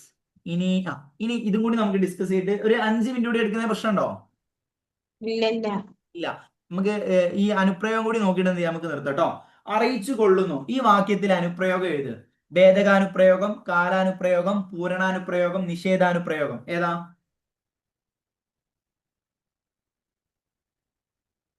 പറയൂ. കാലാനുപ്രയോഗം. ഏതനുപ്രയോഗ?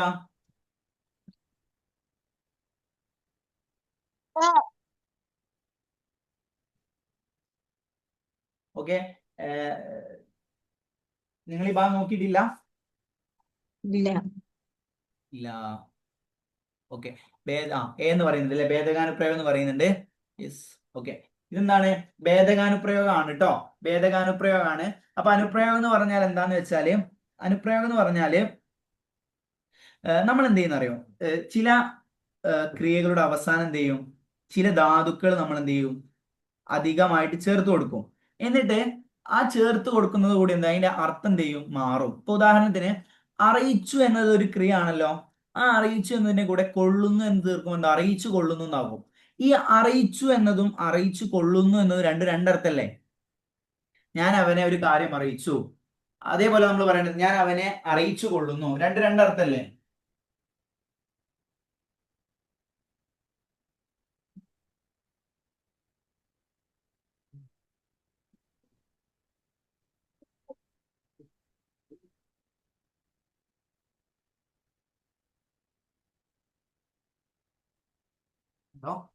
ഓക്കെ. അപ്പൊ ഭേദകാനുപ്രയോഗം എന്ന് പറഞ്ഞാൽ മനസ്സിലായല്ലോ.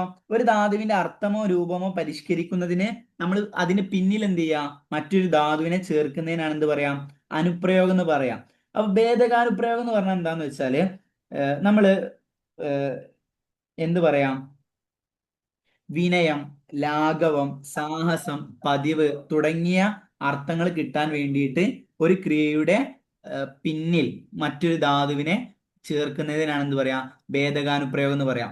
ഇപ്പൊ ഇവിടെ അറിയിച്ചു കൊള്ളുന്നു എന്നുള്ളത് എന്താണ്, അറിയിച്ചു കൊള്ളുന്നു എന്ന് പറയുമ്പോൾ അവിടെ എന്ത് വന്ന്, ഒരു എന്താ പറയാ, ഒരു വിനയം വന്നില്ലേ. ഞാൻ അങ്ങയെ അറിയിച്ചു കൊള്ളു, നമ്മൾ രാജാക്കന്മാരോടൊക്കെയാണ് എന്ത് പറയാ അല്ലെ, മന്ത്രിമാരോടൊക്കെ അങ്ങയെ ഞാൻ അറിയിച്ചു കൊള്ളുന്നു. അവിടെ എന്താണ്, ഒരു വിനയാണല്ലേ, അറിയിച്ചു കൊള്ളു, ഞാൻ മന്ത്രിയെ അറിയിച്ചു എന്നല്ല നമ്മൾ പറയാം, നമ്മൾ എന്താ പറയാ, ഞാൻ മന്ത്രിയെ അറിയിച്ചു കൊള്ളുന്നു. അവിടെ ഒരു വിനയാണ് വരുന്നത് അല്ലെ. അതേപോലെ തന്നെ നമ്മൾ എന്ത് പറയാറുണ്ട്, ഇങ്ങനെ കൊള്ളുന്നു, നമ്മള് എന്താ പറയാ, പോയി, ഉദാഹരണത്തിന് ചാടിപ്പോയി എന്ന് പറയും. ചാടി എന്നതും ചാടിപ്പോയി എന്നുള്ളത് എന്താണ്, രണ്ടാണ് അല്ലെ. ചാടിപ്പോയി എന്നുള്ളത് നമ്മൾ എന്താ പറയാ, ഒരു ലാഘവം എന്നുള്ള അർത്ഥം കിട്ടാൻ നമ്മൾ എന്ത് പറയും, ചാടിപ്പോയി എന്നൊക്കെ പറയും അല്ലെ. അപ്പൊ അങ്ങനെ ഒരു ക്രിയയുടെ അർത്ഥത്തെ മാറ്റാൻ വേണ്ടിയിട്ട് ആ ക്രിയയുടെ അവസാനത്തിൽ നമ്മൾ എന്ത് ചെയ്യാം, ചില മാറ്റങ്ങൾ വരുത്തിയതിനാൽ അല്ലെങ്കിൽ ചില ധാതുക്കൾ ചേർക്കുന്നതിനാണ് എന്ത് പറയാ, അനുപ്രയോഗം എന്ന് പറയാം. അതാണ് ഭേദകാനുപ്രയോഗം എന്ന് പറഞ്ഞാൽ എന്താ, മനസ്സിലായോ? നമ്മൾ ലാഘവം, വിനയം, സാഹസം, പതിവ് തുടങ്ങിയ അർത്ഥങ്ങൾ കിട്ടാൻ വേണ്ടിയിട്ട് ഒരു ക്രിയയുടെ അവസാനം ചില ധാതുക്കളെ ചേർത്ത് കൊടുക്കുകയാണ് എന്ത് പറയാ, ഭേദകാനുപ്രയോഗം എന്ന് പറയാം. പ്രധാനമായിട്ടും കൊള്ളുന്നു എന്നുള്ളതാണ് എന്ത്, ധാതു. ഇത് ഭേദകാനുപ്രയോഗത്തിന്റെ ധാതു എന്താണ്, കൊള്ളുന്നു എന്നുള്ളതാ. ഈ കൊള്ളുക, ആ തരത്തിലുള്ള പ്രധാനമായിട്ട് കൊള്ളുക എന്നുള്ളതാണ് എന്ത്, ഈ ഇത് ഭേദകാനുപ്രയോഗത്തിന്റെ ധാതു. അപ്പൊ കൊള്ളുക, കൊള്ളുന്നു എന്നുള്ള രീതിയിലൊക്കെ വന്നാൽ അത് ഏതായിരിക്കും, ഭേദകാനുപ്രയോഗം ആയിരിക്കും. നിങ്ങൾ എന്ത് ചെയ്യുക, മനസ്സിലാക്കി വെക്കാം. ഇനി കാലാനുപ്രയോഗം എന്ന് പറഞ്ഞാല്, നമ്മളൊരു ക്രിയയെ വ്യത്യസ്ത രൂപത്തിൽ ഉപയോഗിക്കില്ലേ. ഇപ്പൊ പോയി എന്നുള്ളത് നമ്മൾ എന്ത് പറയും, പോകും, പോയിരുന്നു, പോകാറുണ്ട്. അങ്ങനെയൊക്കെ നമ്മൾ വ്യത്യസ്ത കാലങ്ങൾ അറിയിക്കാൻ വേണ്ടി നമ്മൾ അവസാനം മാറ്റി കൊടുക്കും. ഇപ്പൊ വന്നിട്ടുണ്ടായിരുന്നു, വന്നിരിക്കുന്നു, വരുമായിരുന്നു, വന്നിട്ടുണ്ട്. അപ്പൊ നമ്മൾ ആ വന്നു എന്നതിനെ ഇപ്പൊ വന്നിരിക്കുന്നു എന്ന് പറയുമ്പോൾ ഒരു കാലത്തെയാണ് അറിയിക്കുന്നത്, വന്നിട്ടുണ്ടാകും അത് വേറൊരു കാലത്തെ. അങ്ങനെ കാലങ്ങൾ അറിയിക്കാൻ വേണ്ടിയിട്ട്, വ്യത്യസ്ത കാലങ്ങൾ അറിയിക്കാൻ വേണ്ടിയിട്ട് ഒരു ക്രിയയുടെ അവസാനത്തിൽ വരുത്തുന്ന മാറ്റങ്ങളാണ് എന്ത്, കാലാനുപ്രയോഗം എന്ന് പറയാം. പൂരണാനുപ്രയോഗം എന്ന് പറഞ്ഞാൽ എന്താ, അനുപ്രയോഗം എന്ന് പറഞ്ഞാല് ഉണ്ട്, ഉള്ളു, ഉള്ള തുടങ്ങിയിട്ടുള്ള ധാതുക്കൾ എന്ത് ചെയ്യുക, നമ്മൾ ചേർത്ത് കൊടുക്കുക. അപ്പൊ ഉദാഹരണത്തിന് എന്റെ കയ്യിൽ പേനയുണ്ട്, അവിടെ പേനയുണ്ട് എന്ന് പറയുമ്പോൾ അവിടെ ഉണ്ട് എന്ന് നമ്മൾ ഉപയോഗിച്ചല്ലോ. അങ്ങനെ ഉണ്ട്, ഉള്ള, ഉള്ളു എന്നിട്ടുള്ള ഉൾ എന്ന ധാതു വരുന്നതിനാണ് എന്ത് പറയാ, പൂരണാനുപ്രയോഗം എന്ന് പറയാം. നിഷേധാനുപ്രയോഗം എന്ന് പറഞ്ഞാൽ എന്താണ്, ഒരു ക്രിയയുടെ അവസാനത്തിൽ നിഷേധ രൂപത്തിൽ പറയാം. ഇപ്പം എങ്ങനെ, പോകില്ല, വരുന്നില്ല, ചെയ്യില്ല, ഇങ്ങനെ നിഷേധിക്കുന്നതിനാണ് എന്ത് പറയാ, നിഷേധാനുപ്രയോഗം എന്ന് പറയാം. ഞാൻ പെട്ടെന്ന് എന്ത് ചെയ്യാ ഒരു 4 അപ്പൊ ഇത് നോക്കൂ, വന്നിട്ടുണ്ടായിരുന്നു. ഇത് ഏത് അനുപ്രയോഗമാണ് നമ്മളിപ്പോ പറഞ്ഞു വെച്ചിട്ട് നിങ്ങളൊന്ന് പറയൂ. വന്നിട്ടുണ്ടായിരുന്നു കാലാനുപ്രയോഗം. കാലാനുപ്രയോഗമാണ് അല്ലെ. വരിക എന്നതിന്റെ വ്യത്യസ്ത കാലത്തെയുള്ള അർത്ഥത്തെ അറിയിക്കാൻ വേണ്ടിയിട്ട് അതിന്റെ വരിക അല്ലെങ്കിൽ വന്നു എന്നതിന്റെ പിന്നിലായിട്ട് എന്ത് ചെയ്യുക, ഉണ്ടായിരുന്നു എന്നുള്ളത് ഇവിടെ ചേർത്തു. എന്തിനു വേണ്ടിയിട്ട്? അതിന്റെ വ്യത്യസ്ത കാലത്തിലുള്ള അർത്ഥത്തെ അറിയിക്കാൻ വേണ്ടിയിട്ട്. അപ്പൊ വന്നിട്ടുണ്ടായിരുന്നു എന്നുള്ള എന്താണ്? കാലാനുപ്രയോഗമാണ്. രണ്ടാമത് നോക്കൂ, ഇടയ്ക്ക് തലവേദന ഉണ്ടാകാറുണ്ട്. ഉണ്ട്, ഉണ്ട്, ഉണ്ട്, ഉള്ള എന്നൊക്കെ ഏത് അനുപ്രയോഗത്തിലാ വരാറ്? ഏതിന്റെ ധാതുവാണ്? വേദനം. ഏതാണ്? പൂരണാനുപ്രയോഗമാണ് കേട്ടോ. പൂരണാനുപ്രയോഗമാണ്. ശ്രദ്ധിക്കുക. ഉണ്ട്, ഉള്ളു, ഉള്ള.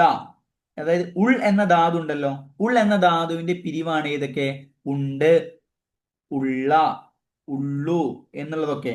എനിക്കുണ്ടാകാറുണ്ട്, എനിക്ക് അതേ ഉള്ളൂ, എൻ്റെ അടുത്ത് അത് ഇത്ര 10 രൂപ മാത്രമേ ഉള്ളൂ. അങ്ങനെ ഉൾ എന്നതിന്റെ ഉൾപിരിവാണ് ഏത്? ഈ ഏതിൽ വരിക? പൂരണാനുപ്രയോഗത്തിൽ. അപ്പൊ നിങ്ങൾ ശ്രദ്ധിക്കുക, പൂർണ്ണ അനുപ്രയോഗത്തിൽ ഉൾ എന്നതിന്റെ ഉൾപിരിവുകളാണ് കേട്ടോ വരിക. ഉൾ എന്നതിന്റെ ഉൾപിരിവുകൾ ഏതൊക്കെയാണ്? ഉണ്ട്, പിന്നെ ഏതൊക്കെ? ഉണ്ട്, പിന്നെ ഉള്ളു തുടങ്ങിയിട്ടുള്ളതാണ് ഏതൊക്കെ? ഉള്ളു, ഊന്നെഴുതില്ല, ഉള്ളു, അങ്ങനെയുള്ളതൊക്കെ ഏതിലാ? ഈ ഏതിലാ? പൂരണാനുപ്രയോഗത്തിലാണ് കേട്ടോ വരിക. ഓക്കെ, ഇനി വരുന്നില്ല എന്നത് ഏതാ? നിഷേധാനുപ്രയോഗം. നിഷേധാനുപ്രയോഗമാണ്. അവസാനത്തില് നിഷേധിക്കുന്നത്. ഇനി വന്നുപോയി. കാലാനുപ്രയോഗം. വന്നുപോയി ഏതാ? കാലാനുപ്രയോഗം. കാലാനുപ്രയോഗമാണോ വന്നുപോയി എന്ന് പറയുമ്പോ?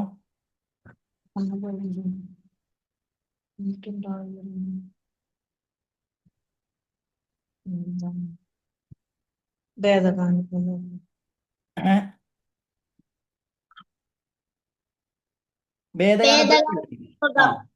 ഭേദകാനുപ്രയോഗമാണ്. നമ്മൾ വന്നുപോയി എന്ന് പറയുമ്പോ എന്താണ്? ഇപ്പൊ വന്നു എന്നതും വന്നുപോയി എന്നുള്ളത് രണ്ടർത്ഥല്ലേ? വന്നുപോയി, അറിയാതെ വന്നുപോയി അല്ലെ. ഒരു ലാഘവം എന്നൊക്കെ വേണമെങ്കിൽ നമുക്ക് പറയാം. വന്നുപോയി, അറിയാതെ എന്റെ വായിൽ നിന്നത് വന്നുപോയി. അതെന്താണ്? ഒരു അതിന്റെ ഒരു പതിവ് അല്ലെങ്കിൽ ഒരു ലാഘവത്തെയൊക്കെ കാണിക്കുന്നതാണ്. അപ്പൊ അതെന്താണ്? ഭേദകാനുപ്രയോഗമാണ് കേട്ടോ. ഓക്കെ, അപ്പൊ ഇത്തരത്തിലുള്ള ചോദ്യങ്ങളാണ് അനുപ്രയോഗവുമായി ബന്ധപ്പെട്ട് എന്ത് ചെയ്യാറുള്ളത്? നമുക്ക് വരാറുള്ളത്. അപ്പൊ ഞാൻ തൽക്കാലത്തിന് ക്ലാസ് നമുക്ക് ഇവിടെ വൈൻഡപ്പ് ചെയ്യാം. ഇനി ഒരു ലൈവ് ക്ലാസ് കൂടി കിട്ടുകയാണെങ്കിൽ നമുക്ക് എന്ത് ഇതിലുള്ള ബാക്കി ചോദ്യങ്ങൾ നമുക്ക് ഡിസ്കസ് ചെയ്യാം. അപ്പൊ ഇന്നത്തെ ക്ലാസ്സിൽ എടുത്തത് ക്ലിയർ ആണോ? യെസ്. സംശയങ്ങൾ ഉണ്ട് ഏതെങ്കിലും ഭാഗത്ത്? ഇല്ല. ഓക്കെ. അപ്പം നമുക്ക് തൽക്കാലത്തിന് ഇവിടെ വൈൻഡപ്പ് ചെയ്യാം. ഓക്കെ. സംശയങ്ങൾ ഉണ്ടെങ്കിൽ എന്ത് ചെയ്യാം, നിങ്ങൾക്ക് വാട്സപ്പിലോ മറ്റു രീതിയിൽ നിങ്ങൾക്ക് കോൺടാക്ട് ചെയ്യാവുന്നതാണ് കേട്ടോ. അപ്പൊ നമുക്ക്